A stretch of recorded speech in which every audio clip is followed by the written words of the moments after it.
नमस्कार दोस्तों, stock market studies में फिर से एक बार आपको बहुत-बहुत स्वागत है।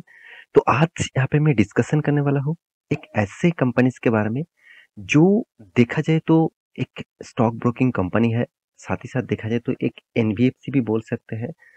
तो कंपनी एक टाइम एक बहुत शानदार परफ़ॉर्मेंस कर रहा था। मतलब एक टाइम कंपनी का नाम बहुत ज़ोर-शोर से लिया जाता था।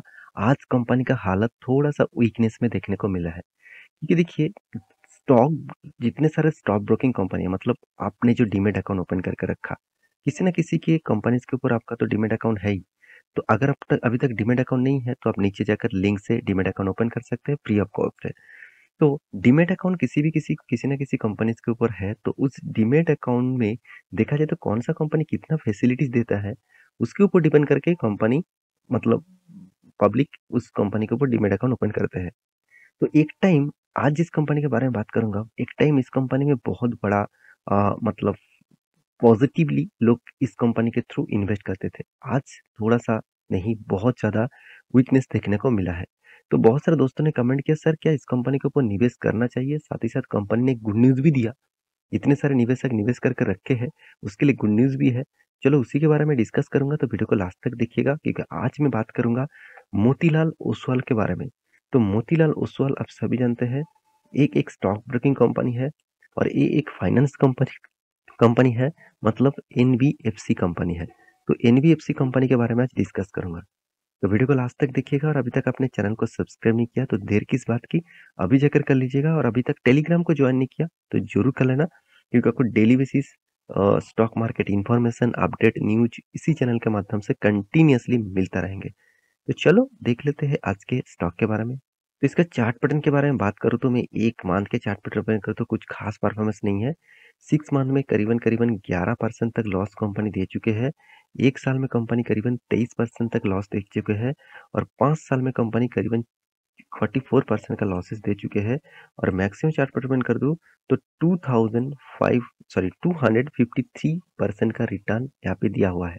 इसका मतलब आज तक की जो फिगर आउट है 5 साल तक कंपनी लॉसेस दिया और मैक्सिमम जब से कंपनी स्टार्ट हुआ 2000 करीबन-करीबन 7 से स्टार्ट हुआ, तो 2007 से देखा जाए आज तक कंपनी ने करीबन 250% का रिटर्न दिया। उतना खास रिटर्न नहीं है, कंपनी अच्छा खासा मोमेंटम तो दिखाया था 2016 के बाद जब स्टॉक मार्केट के ऊपर जानकारी ज़्यादा से ज़्यादा लोगों के पास आने लगा था, तब लोग स्टॉक मार्केट के ऊपर निवेश करना स्टार्ट किए थे और मोतीलाल ओसवाल के ऊपर अच्छा खासा एक मतलब स्टॉक ब्रोकिंग के ऊपर अच्छा खासा लोग अकाउंट भी ओपन किए, काम भी स्टार्ट किया, मगर इतने ज़्यादा म देखिए स्टॉक ब्रोकिंग कंपनी मार्केट में टिके क्यों है? वो है ब्रोकरेज के कारण और ब्रोकरेज आप पहले जानते हैं, मैं जब पहले काम करता था, तब करीबन-करीबन 5 पैसा मतलब 5 पैसा देना पड़ता था ब्रोकरेज के हिसाब से। 5-50 पैसा देना पड़ रहा था ऑप्शन के मामले में। तो आज तो ब्रोकरेज एकदम ना के बराबर है। बहुत सारे कंपनी तो ब्रोकरेज फ्री कर चुके हैं।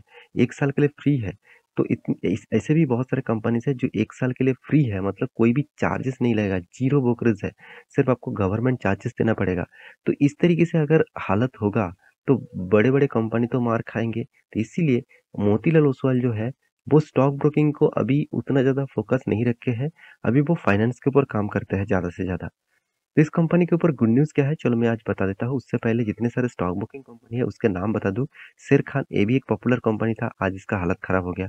मोतीलाल ओसवाल पहले अच्छा खासा कर रहे थे, आज हालत खराब हो गया।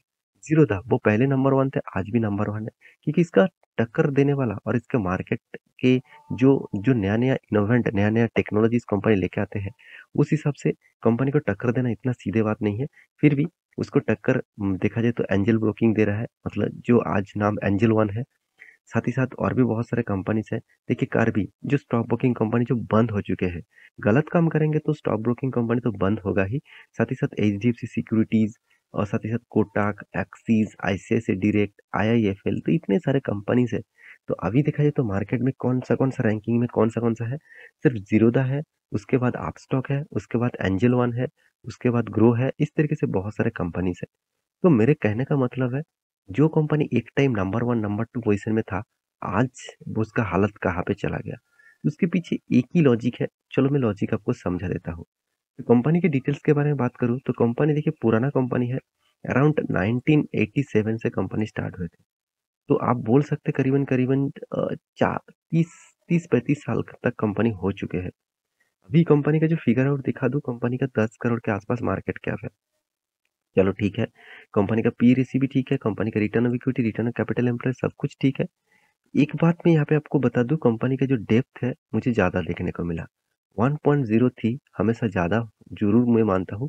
मैं हमेशा 0.5 के नीचे जो कंपनी काम कर रहा है उसके ऊपर फोकस रखता हूँ। आप कहेंगे सर, तो आपके पोर्टफोलियो में तो टाटा मोटर्स भी है जहाँ पे डेप्थ तो बहुत ज़्यादा है। हाँ, कुछ कुछ कंपनी, कुछ ग्रोइंग कंपनी को मैं हमेशा अ, डेप्थ ज़्यादा होने के कारण भी इन्वेस्ट करके रखा हूँ, क्योंकि वो आज डेप्थ ज़्यादा है, एक दिन जिस तरीके से ग्रो कर रहा है उस हिसाब से वो एक दिन डेट फ्री ज़रूर बनेगा।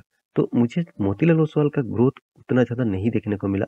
धीरे-धीरे जिस तरीके से कंपनी खराब की दिशा में जा रहा है, क्योंकि जितने सारे स्टॉक ब्रोकिंग है, वो आज जिस तरीके से तेज़ी से काम कर रहा है, जिस तरीके से फ्री ऑफ कॉस्ट मतलब नो ब्रोकरेज के हिसाब से और फ्लैट ब्रोकरेज मतलब ₹20 के ₹10 के आसपास ब्रोकरेज देकर काम कर रहा है। तो उस हिसाब से ये बड़े-बड़े प्लेयर्स अभी तक मार्केट में टिके हुए हैं। मुझे लगता है अगर उसके जो स्ट्रैटेजी है उस स्ट्रैटेजी में टिके रहे तो एक दिन तो एक दिन वो कंपनी बंद भी हो जाएगा कर्बी के जैसा। तो देखिए, बंद होगा क्या नहीं होगा वो तो बाद में आपको पता चलेगा। देखिए, कंपनी का जो बिजनेस मॉडल्स है आप ध्यान से देखिएगा, तो मार्केट शेयर ऑफ कैपिटल का कितना है? 5 साढ़े 5%। इसका मतलब ओवरऑल जितने सारे स्टॉक ब्रोकिंग कंपनी है उनमें से टोटल साढ़े 5% के आसपास मार्केट कैप रखते हैं। और मार्केट शेयर ऑफ एफ-एन-ओ में मतलब फ्यूचर एंड ऑप्शन में कंपनी 3.5% तक मार्केट कैप रखते हैं। देखिए, कंपनी के एसेट अंडर मैनेजमेंट में कंपनी जुलाई के 2020 की रिपोर्ट के हिसाब से ब्रोकिंग में कितना 172 बिलियन, और एएमसी में कंपनी के जो एएमसी होते हैं 434 बिलियन, एंड होम फाइनेंस के ऊपर कंपनी काम करते हैं जहाँ पे 35.5 बिलियन। तो कंपनी का जो फिगर आउट है ज़्यादा से ज़्यादा अभी तक स्टॉक ब्रोकिंग से भी ज़्यादा एएमसी से कंपनी पैसा कमा रहा है। ये ध्यान में रखना, स्टॉक ब्रोकिंग का जो पैसा है वो कम हो चुके हैं। इसी कारण मैं बार बार बोलता हूँ, किसी कंपनी के ऊपर निवेश करने से पहले ये सारे पैरामीटर्स आप जरूर देखना।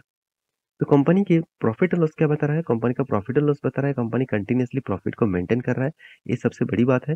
बीच में कोविड के सिचुएशन में कंपनी थोड़ा-सा प्रॉफिट डाउन हो चुके थे, फिर भी मैं कहूँगा कोविड के बाद कंपनी के ऊपर ग्रोथ ज़्यादा देखने को मिला, क्योंकि स्टॉक मार्केट के ऊपर कोविड के बाद सबसे ज़्यादा इन्वेस्टर, सबसे ज़्यादा ट्रेडर इस स्टॉक मार्केट के ऊपर आया हुआ है, तो इसीलिए इस कंपनी की ग्रोथ और पोटेंशियल देखने को मिला। अभी रिटर्न के मामले में मैं पहले बता चुका हूँ, कंपनी 10 सालों तक अच्छा खासा रिटर्न दिया। बाकी साल में कुछ खास रिटर्न नहीं है, नेगेटिव रिटर्न है। सेल्स ग्रोथ, प्रॉफिट ग्रोथ तो ठीक-ठाक है, रिटर्न ऑफ इक्विटीज़ भी ठीक-ठाक है। इन्वेस्टर भी इस कंपनी के ऊपर छोटा-मोटा निवेश किया, 7% 5% का निवेश है। पब्लिक ज़्यादा से ज़्यादा माल उठा के रखा और प्रोमोटर भी अच्छा खासा माल उठा के रखा। तो मेरे कहने का मतलब है, अगर आप सही कंपनी सही टाइम में निवेश करेंगे, तो शायद आपको सही टाइम में ठीक-ठाक चले, फ्यूचर में उसका ग्रोथ और पोटेंशियल देखना पड़ेगा। उसका कंपीटिटर क्या कर रहा है वो देखना पड़ेगा। आज मान के चलिए हिंदुस्तान यूनिलीवर नंबर 1 है। कल क्या पता, कल आईटीसी उसको टक्कर दे दे। तो इस तरीके से आपको मतलब स्टडी इसी तरीके से करना है कंटिन्यूअसली।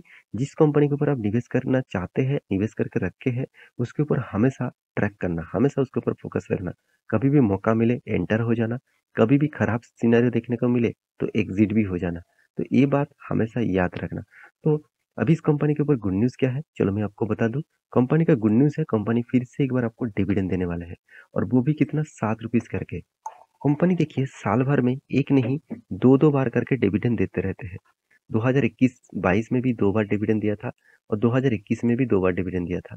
तो 2022 में कितना डिविडेंड दिया? चलो मैं आपको कैलकुलेट करके बता दूँ। यहाँ पे देखिए आपको मैं कैलकुलेट करके बता दूँ तो करीबन ₹7 और ₹3 कुल मिलाकर ₹10 का टोटल डिविडेंड था। तो इस हिसाब से कैलकुलेट किया जाए तो कितना डिविडेंड यील्ड बना? 1.44 बना। क्या सही में 1.44 है? चलो मैं आपको कैलकुलेट दिखा देता हूँ। तो जितना डिविडेंड साल भर में मिला उसको पहले प्लस कर लीजिएगा, उसके साथ डिवाइड कर लीजिएगा कितना, जितना इसका करंट प्राइस है। तो करंट प्राइस से डिवाइड करेंगे, करीबन मैं 690 के आसपास डिवाइड कर रहा हूँ। इसको फिर से आपको मल्टीप्लाई करना है कितना 100 से। तो 100 से मल्टीप्लाई करेंगे तो कितना आ रहा है 1.44, और यहाँ पे कितना दिखा रहा है 1.44। तो मेरे कहने का मतलब है डिविडेंड यील्ड आप खुद कैलकुलेट कर सकते हैं। तो 1.44 का मतलब क्या है, आप 1 लाख रुपया निवेश करके रखे थे तो आपको 1440 रुपीज का डिविडेंड मिल चुका है साल भर में। तो मोतीलाल ओसवाल के जो चार्ट पैटर्न है मैं आपको बता दूं, यहाँ पे एक गिरावट देखने के बाद एक रिकवरी करने का कोशिश किए थे कोविड के सिचुएशन के बाद, मगर यहाँ पे सस्टेन नहीं कर पाया क्योंकि एक बहुत बड़ा प्राइस एक्शन के माध्यम से देखा जा रहा था। नेगेटिव ट्रेंड अभी भी है और लोअर लो बनते गए, यहाँ पे ब्रेकआउट भी अच्छा खासा देखने को मिला। मेरे हिसाब से यहाँ पे जो ट्रेंड बना है, इस ट्रेंड के हिसाब से मुझे लगता है इस लेवल तक वो आ सकते हैं। इस तरीके से ब्रेकआउट हुआ उस हिसाब से देखा जाए तो 456 लेवल तक आ सकते हैं। इस तरीके से नेगेटिव ट्रेंड देखने को मिला है। देखिए मेरा प्रेडिक्शन है, ये टोटली एजुकेशन पर्पस में आपको बताया हूँ। ये कोई बाय एंड सेल का रिकमेंडेशन मत समझ लेना, एक बस स्टडी करना उसके बाद इन्वेस्ट करना। तो आशा करता हूँ सारी जानकारी आपको मिल चुका है। मेरे वीडियो कैसा लगा जरूर कमेंट करना। इसी तरीके से कंटिन्यूअसली वीडियो पाने के लिए चैनल को सब्सक्राइब भी करके जाना। मिलते नेक्स्ट वीडियो में, तब तक के लिए अच्छे से रहिए, अपने ख्याल रखिए, बाय बाय।